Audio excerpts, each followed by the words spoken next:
सूरह तौबा की जो आखिरी दो आयात है, सारी आयात ही क्या ही बात है, पर इन आयात का ये मकाम है।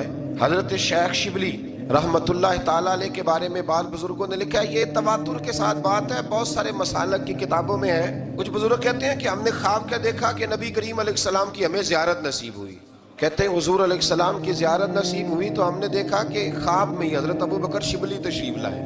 ये हमारे सिलसिला मुबारक के बुजुर्गों में से हैं। बहर शिबली शेर हक, दुनिया के कुत्तों से बचा, एक काला खपते वाहिद मेरी आँख के वास्ते। हजरत शेख शिबली तशरीफ लाए तो कहते हैं जब वो आए तो अल्लाह के महबूब खड़े हुए, हुजूर ने उनको इज्जत दी और नबी पाक ने उनका माथा चूमा और फिर रसूल पाक ने उन्हें अपने साथ बिठाया। तो किसी ने हजरत शेख शिबली रहमतुल्लाह ताला अलैह से दरियाफ्त किया, बल्कि उसी दौरान ही किसी ने पूछा इतनी ज्यादा मोहब्बत, तो फरमाया जब भी ये मेरा जिक्र करता है ना तो सूरह तौबा की आखिरी दो आयतें भी पढ़ता है और मुझ पर 3 बार दरूद पाक भी पढ़ता है।